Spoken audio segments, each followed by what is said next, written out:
Welcome to Cybersecurity Refined and Feral, where refinement meets chaos in the digital world. We invite you to join your co-hosts Candy Alexander and Cailin Sullivan in another open conversation on topics related to cybersecurity. Hi everybody, welcome to Cybersecurity Refined and Feral. My name's Cailin. And I'm Candy Alexander. Today we have a very special guest, somebody I've been trying forever to get onto our show. Rob, you have been really very entertaining and enjoyable. And again, Rob Black, he's a fractional CISO from Fractional CISO firm outside of Boston. So he's a homeboy for Cailin and I, who originate from the Northeast. So today's conversation is the ROI of a SOC. So we want to explore with Rob this whole conversation, the concept of it's become an industry norm to get a SOC to attestation certification to help organizations demonstrate their security posture. And a lot of sales processes are really requiring it. And so I want to explore the whole gamut of this conversation. Like when people ask for a SOC 2, do they even know what they're talking about? Or is it just the procurement group told to go and get that? To what is the value of it and the challenges in that? So let's start with, when we talk about SOC 2, let's start high level, Rob. Is this really worth the effort from an organizational perspective as opposed to the challenges of a security group? Sure. Well, Candy, really glad to be here. Thanks for having me. I hope to entertain here as well. We'll see. There's nothing more exciting than talking about SOC 2. The reason SOC 2 is it's a proof for companies selling to other entities that you have some sort of reasonable cybersecurity program. And one of the reasons why it's so popular is the fact that it's so flexible. So sometimes especially in Europe, ISO 27001 is all the rage. It's following a very specific set of standards. It makes perfect sense.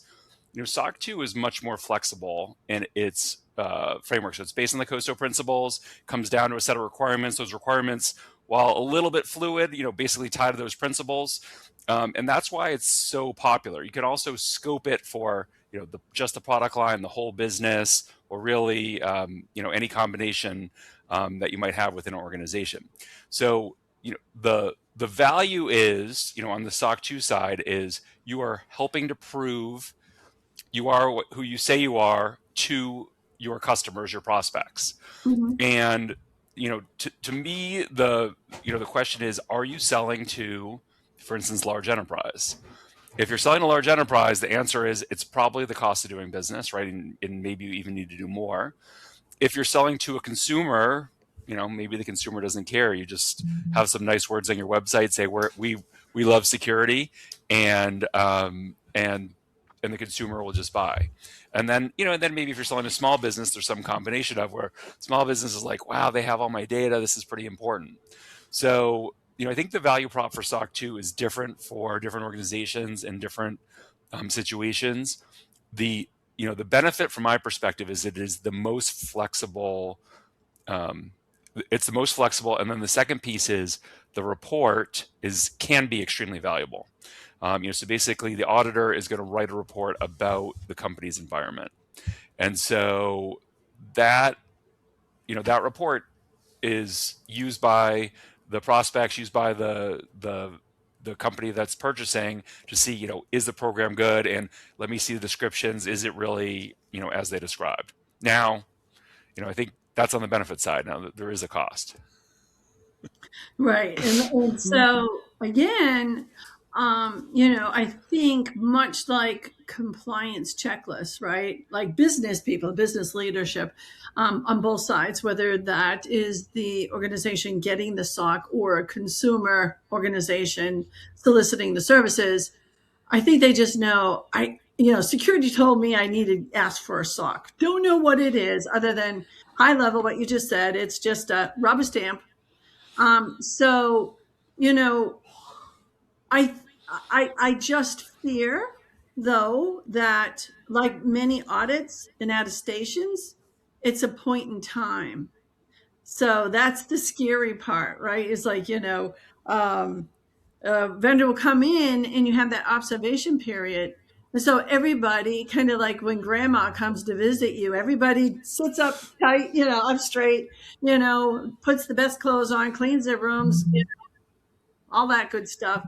That's the same thing. As soon as grandma leaves, the house is a mess again.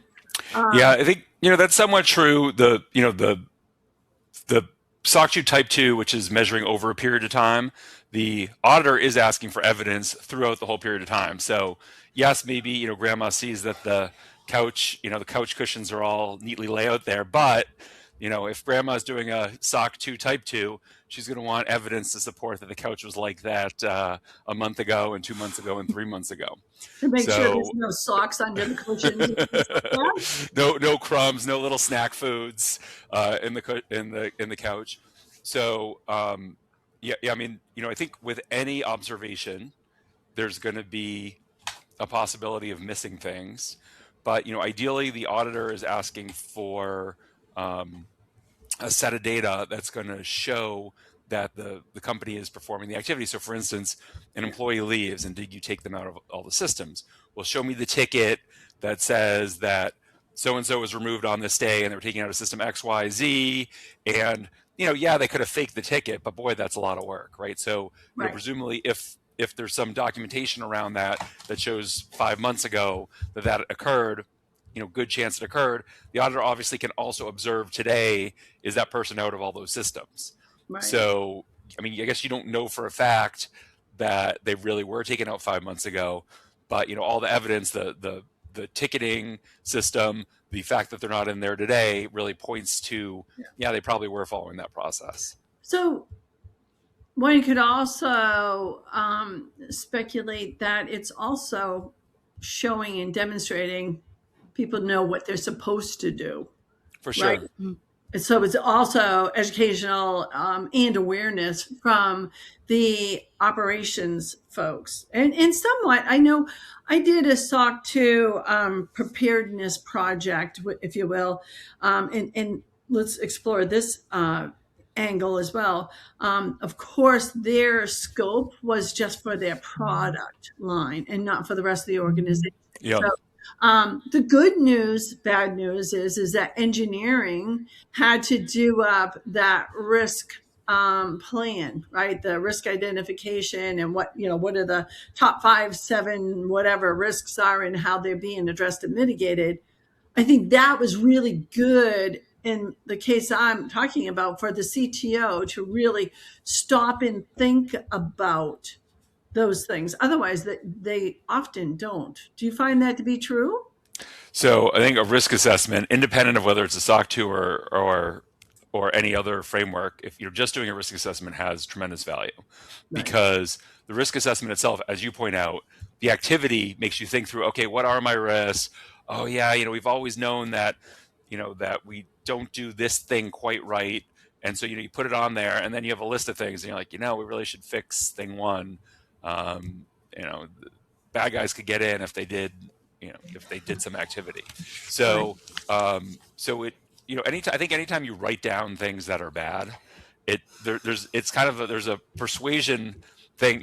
If you had a list of things on your refrigerator that said, clean your floor, do the laundry, go grocery shopping, you'd look at that and you're like, oh yeah, I should do those things, right? So it's the same sort of thing with the risk assessment. The risk assessment is going to help point you in the right direction. And as long as you're being intellectually honest with that activity, it should be valuable. Right. Independent whether it's SOC 2 or not. And then now the fact is you're showing it to an auditor and the auditor is going to be like, oh, so you guys thought this was acceptable risk to leave all of your passwords internet facing, did you? Right. Yeah. Well, I think one of the wake up factors for this, because it was obviously a company that had never done it before. That's why they brought me in to help with the readiness, is they never really used a risk register before. Yeah. And I think that was really surprising. And I think that's, again, the nice thing about SOC 2. It's a structure that a lot of startups especially don't think about or apply until they're made to.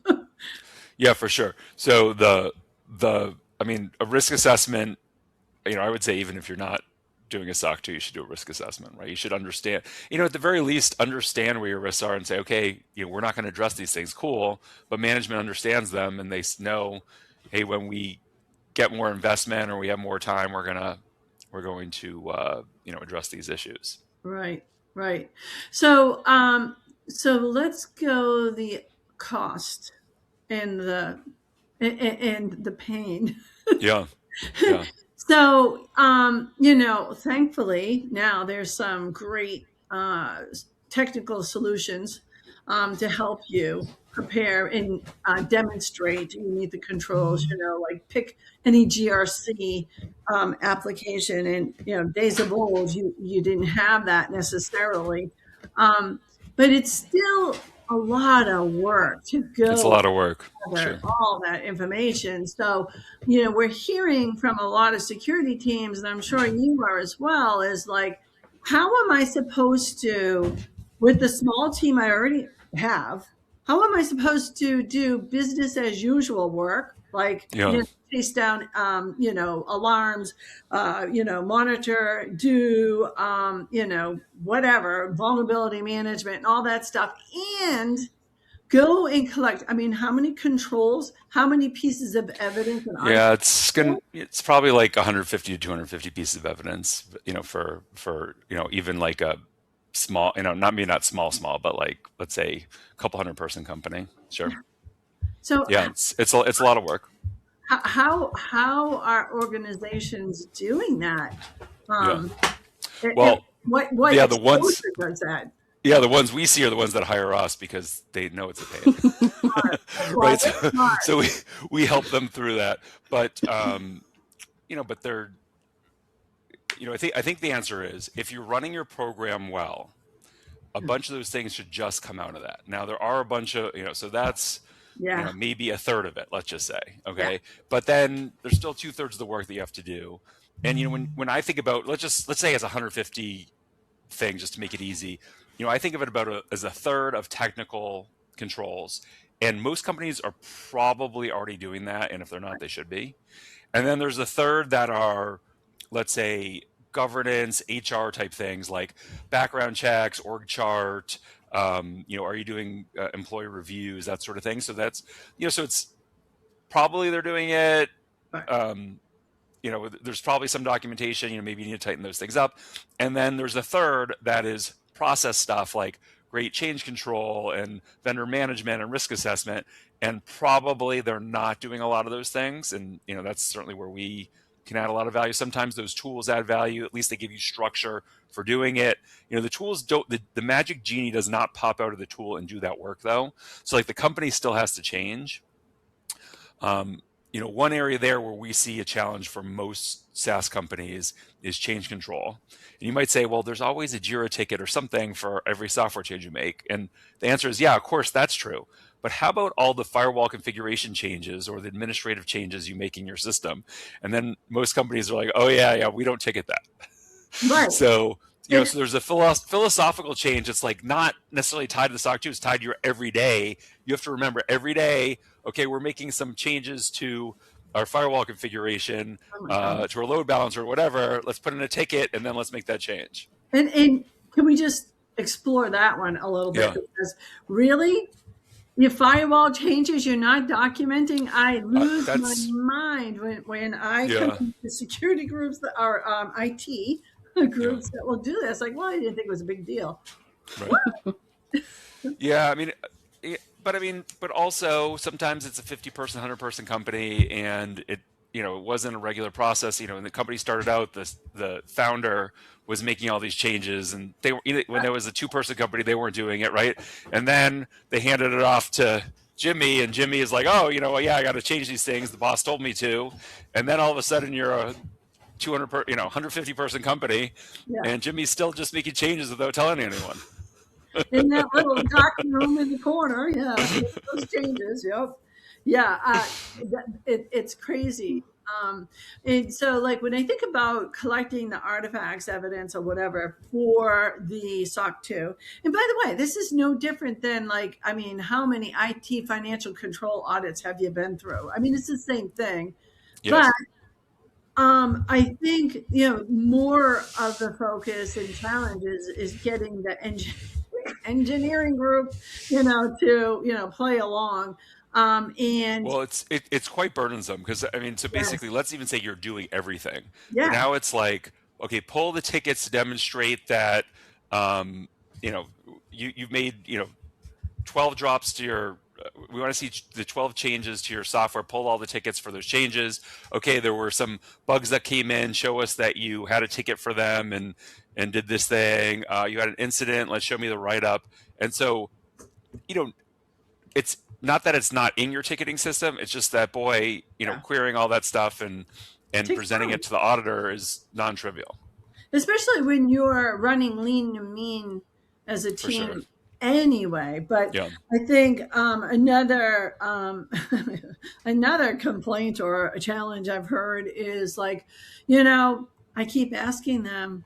I keep asking them, and they're not complying with pulling the change control tickets or, whatever. They're not taking this seriously. And Yeah. here, the CISO or head of security is like, you know, this is one of my top goals, or this I am, challenged, or I am tasked with getting this SOC 2 done, and I take it seriously, but nobody else is. So how can I motivate?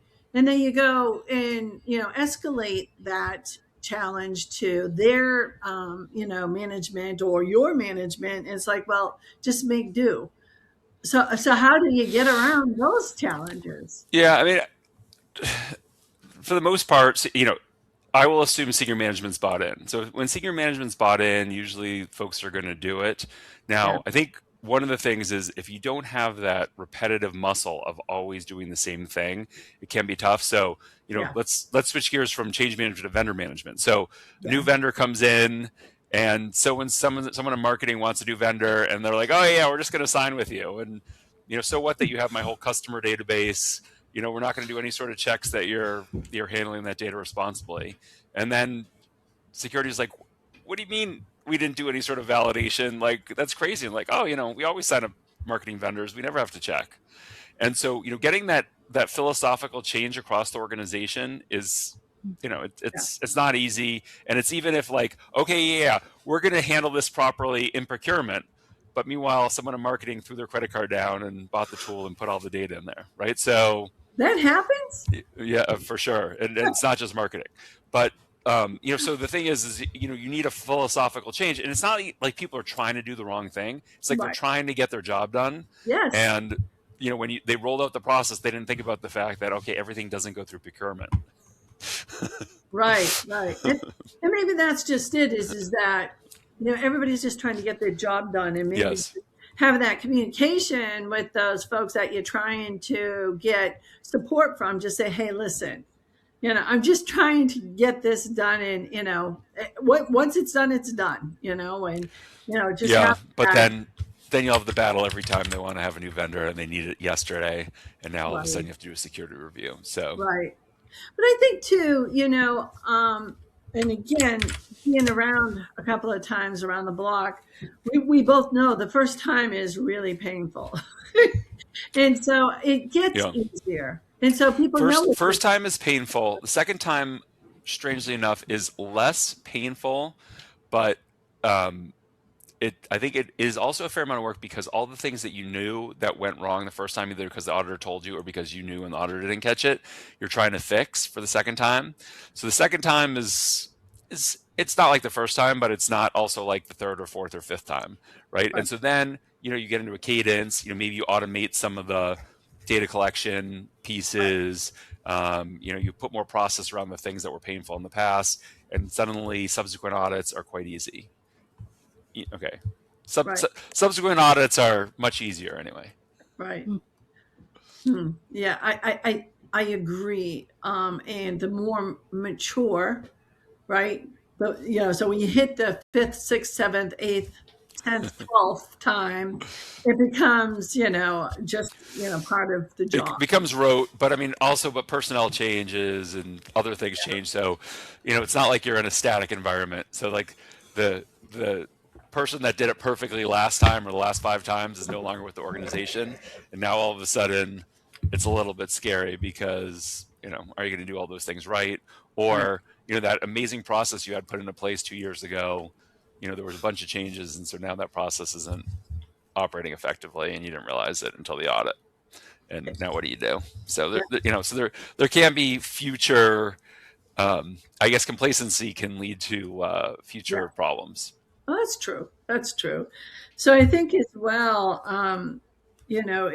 so let's explore, say a company that's first time, how do you go and pick a, auditor? Yeah. Number one. And number two, I don't know about you, but like I was hardcore when I was a full-time CISO. I Yeah. was hardcore, and I'd change my audit firms every like 5 years because they know where all the bodies are, or you get too cozy and friendly, and they'll just, yep, you're good. And I wanted a good, assessment, if you will. So, how do you even go about it, and what's the fine line between an auditor that, because that was the joke too back in the day. As an auditor, I'm here to help, and you would say, "Yeah, right." So how do you go from too friendly an auditor to, excuse the expression, hard ass auditor? And Yeah. what do you look for? Yeah. So I think first thing is when you're hiring any professional service, so you're having a handyman come over to the house, you're going to your, nail salon, whatever professional service. It's like there's some people that you resonate with and some people you don't, right? So the handyman comes over, you have your exact list of things for them to do. You have like all the things that that you need them, like here's the nails and the wood and the whatever, and the handyman just like does it and like cleans up, and it's amazing. And then some other handyman asks you a lot of questions, doesn't do some things right, leaves like sawdust on the floor, and your professional service experience is totally different, even though you are the same. Yeah. So, that's the same with the auditor. You want someone that you're going to resonate with, that philosophically agrees with what you're trying to do, and that's going to give you a report in a timely fashion. Right. There are auditing firms sometimes that like, oops, you got to project manage them on the report. It's insane.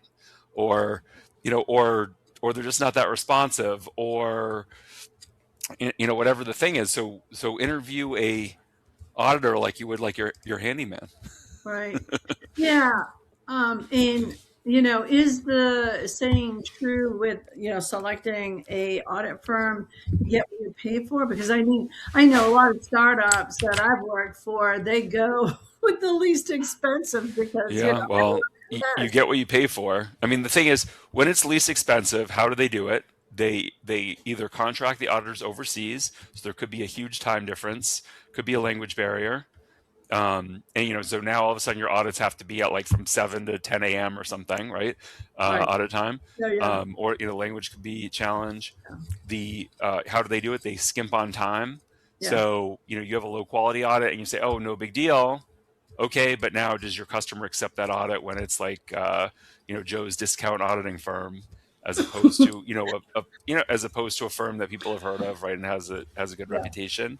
And then also, if you're trying to get change to occur in your organization, you want an auditor that's going to make recommendations that are actually valuable. So they have technical competence, and you don't want them giving you busy work. You want them giving you work that's going to make your organization more secure and more resilient. Right. So you get what you pay for with the cheap audit firms. Something is being cut, whether it is customer service, whether it's time spent on the audit, or whether it's maybe overseas folks. I mean, maybe some of those overseas folks are great, but are you signing up for that the audit time is going to be early morning, or you're going to have to have your cognitive function working hard to kind of make sure you understand what everyone's saying, on the telephone. And So so because I remember when SOC 2 first became a really big thing and everybody yeah, was running, because again, I mean, it's for the SaaS environment, right? Cloud environment. So one of the things that used to frustrate me is like I would talk with the auditor, the lead auditor, and they were fabulous and very cooperative, collaborative. And then that you get the B team in to yeah, actually for sure. do the work. And then it's like they would ask for things and I'd say, what the heck are you talking about? Yeah, That's not the intent of the control at yeah. all. So I mean, Well, actually, and that's another customer service thing that I forgot to bring up. The actual audit itself can be extremely frustrating with someone with low skill, because they ask for stupid stuff, yeah. and they don't understand what you're trying to do. It's like, it's so maddening, and you can't even explain like how bad it is and how much of your time is being wasted with explaining something that everyone should understand. Right. Uh, Well, yeah. Trained, a trained professional should understand because yes. Yeah, I mean, I think that's also a question to ask, like, who will be doing my audit?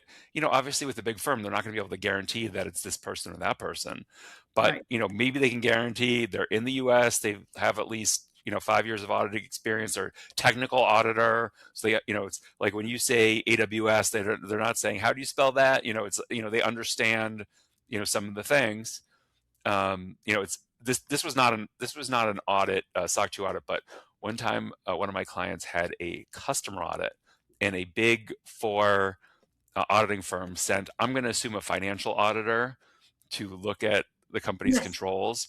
And I swear I could make a very funny skit over that. It was like really crazy. So unfortunately we had like something that did not look good. We had this dashboard. It was like all red, and the control though uses the dashboard to monitor all the things. And so we brought up the dashboard, and I was like, oh my God, I cannot believe we didn't fix that.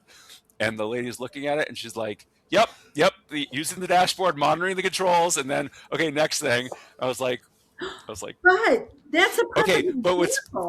right. Well, that and she, and by the way, I bet she was a great financial auditor. But the big four firm that she was a part of thought it was fine to use her for a technical audit, and it was, if it, fortunately, we got away with that. We fixed it soon after, but it was somewhat comical.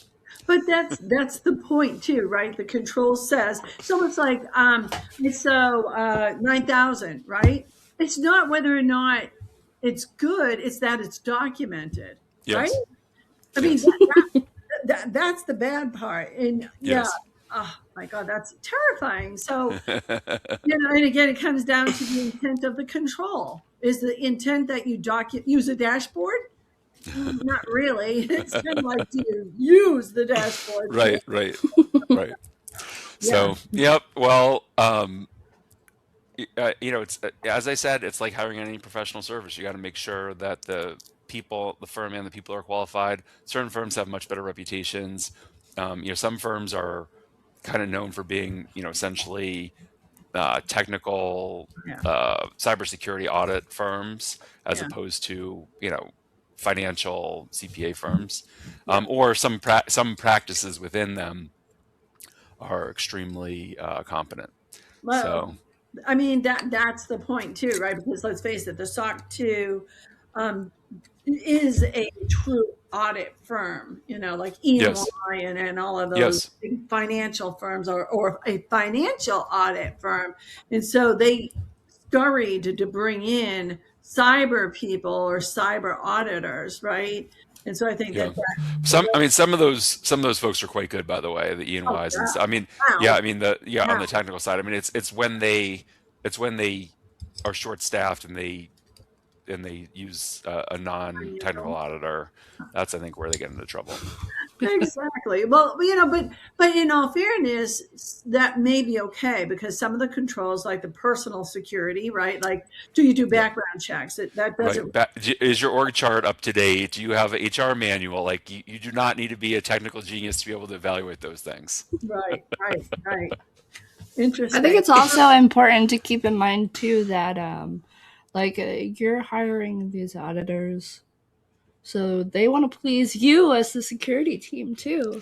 So I often will leverage like this is what I want to between you and I. This is what I want to work on next year. Like let's look at it a little harder this year. Yeah, I think that's an interesting one. The I think it's been, from my perspective, it's been a mixed bag on getting the auditor to do what we want. I mean, obviously, if let's say you think something's ridiculous that you're doing and you wanted to get it fixed, you could definitely say, look here. But, and oftentimes they'll find things that have been bugging me, which is awesome. But Yes. sometimes they find things that aren't bugging me, would never bug me, and that drives me crazy. And Yep. yeah, because like I would always say that as a FTE, a CISO, I do not want to be surprised. I would tell like the IT and the security team, no surprises. Because we have an audit, that was my goal. If we have an audit, no matter what it was, and I'm surprised, I'm going to be upset, right? So, and it was a personal challenge. So there's that. But also, I think it goes back to you building that rapport. To your point, Rob, of finding somebody is like mind from an auditor perspective that you blend with personality and Yeah. knowledge and all that, so that you can say, hey, listen, I've been really trying to get, code reviews done or whatever, and they don't take it seriously or whatever that challenge is, or Right. offboarding, or Right. more importantly, offboarding, Yeah. done in a more timely, efficient manner. So maybe, put a little more focus over there. I think that's really important. And it also speaks to, again, the goal and objective of the SOC 2. Is it to just get that certification, that report so you can show customers, or is it truly to improve your security? Yeah, and in an ideal world, it would be for both. Um, I think the proof part is extremely valuable, or should be extremely valuable, and hopefully that's removing time away from you having to answer questionnaires or do other activities that are less valuable for the security team. Yeah. But the getting you to improve or getting people to focus, like, hey, do you want what happened in last year's audit to happen this year? No, let's make sure we are doing all those activities. So I think that those dual goals are quite valuable. Yeah. The thing you said earlier, Candy, about switching auditors every several years, I do think sometimes there is a staleness that it's like, well, I didn't find this before, we're just gonna do the same thing, it's the same evidence. And then sometimes you switch auditors and just either people or companies, and Yeah. someone has just a different view on the world and they dig into something else that may have made sense to your past auditor, or they're like, oh my gosh, this is year 3, I can't ask them about this now. Yeah. and the new person has no problem asking about the dumb question, which turns out was a very smart question. Yeah. Exactly. It's funny because we all have our little pet peeves, like access Right. controls or whatever that you're going to dig into. That pet peeve can lead to a lot of compromises, so everyone should have that pet peeve. Right? Exactly. Yeah. So let's turn this around. Say, for example, I'll go back to like the vendor management side. Like your organization asks a SOC 2, and you get that report in from a potential, service provider, Yeah.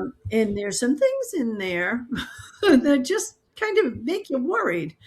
How do you handle that? Yeah, I think SOC 2 is a piece of evidence. It's not the end all and be all. So so first is this vendor important? So there's a lot of times where the vendor is maybe mildly important. Maybe they, but let's say they don't have access to key systems. They don't have key data. Maybe I just accept whatever they send, even though I think it's not great. and say, you know what, we just can't worry about this tier 3 vendor. It's just not that important. If it's an important vendor and things are suspicious, obviously we gotta dig in and find out, ask a bunch of questions for the company, maybe push on our team to say, do we really need to use this vendor? Could we use those folks over there? They definitely have their security in a better spot. Yeah, I mean, I think all the time, I'll read a SOC 2 report and it's like, I actually tried to write an AI scoring mechanism for SOC 2s. It didn't quite work. But I have a bunch of things that I look at in terms of who's the auditor, what's the time frame for the report, what criteria are being used, and then one of the things I look for in quality of a SOC 2 report is the specificity. So if they say we use monitoring and EDR, but if they say we use CrowdStrike for monitoring and EDR, then I'm like, oh, okay, cool. It's like, the specificity to me means that they're not afraid, they're thoughtful about it. If it's not, someone peeks at a screen once every month to see something as they're monitoring, right? So, so anyway, so there's a lot of hints in the report that can point you, is this a good report or is this a bad report? That's a really, really excellent point. I want to, really emphasize and highlight that, right? There's a difference between the report saying, yes, we use EDR versus, we use EDR and, here's our, for the details. Here's the process, our managed SOC takes care of the first level alerts and where escalations happen within an hour or something like that. That's like, great, because it goes back to the level of criticality. If it's, just somebody, I don't know, like mopping your floors or whatever, then it's okay just to have an EDR, and then if it's somebody who's like taking care of your critical business controls, then you're going to want to know. That would raise a red flag for me as well. I would explore that. What do you mean you use EDR? Yes. What is the process? What are the tools, right? So, yes, for sure. And I mean, the other thing to me is I'm going to assume that the auditor did some validation that actually that vendor is being used. But when you say like EDR, maybe you're just calling your regular antivirus EDR, or maybe it's or it's being used on 3 machines. And none of them are the leadership team. Exactly. Yeah, that's pretty funny.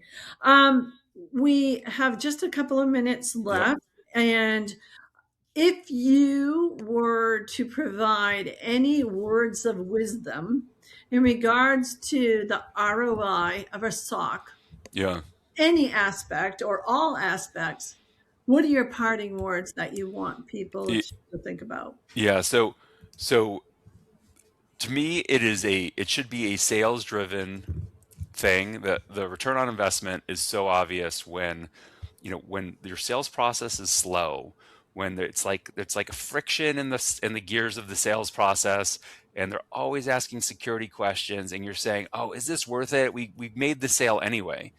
Yeah, you made the sale after a month of cajoling, right? So what would happen with the SOC 2?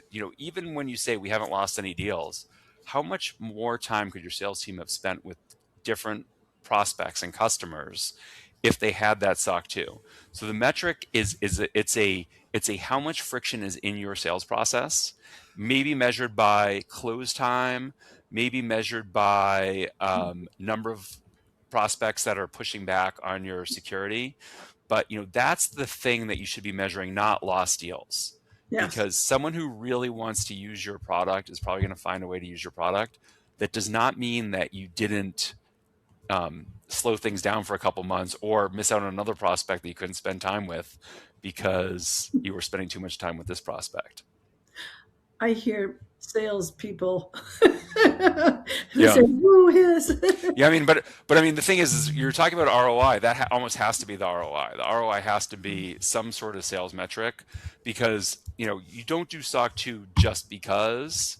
I mean, maybe it's we need to prove to our board, and it's not really a return on investment. It's more just like Yeah. investors are happier, that sort of thing. But I think that's going to be a small minority of companies. So one last question. Do you see any updates, changes, or what have you to the SOC 2 framework? So I'm not sure about the framework, but my understanding is the peer review process for auditors is changing, Oh, and for the better. So right now, any CPA firm can issue a SOC 2 report, and there's been some very low quality ones, which I think has hurt the whole industry. yeah. My understanding is the peer review process is changing, and some companies or auditing firms are going to be reprimanded, and there'll be consequences for poor reports. And so to me, I think that's going to be very positive for the industry. But for a listener who's has their SOC 2 and said, "Oh, we got SOC 2," if it was an easy process, if the auditor didn't ask you any questions, if they took any old evidence, that may be indicative that you need to change your process and you need to get better, because it's possible that the next year's audit will be quite more rigorous. So it's one thing that's not so much a change in the framework, but change in the process for all the auditing firms. And we might not see this next year, maybe the following year, but it does seem that the AICPA is cracking down on poor audits.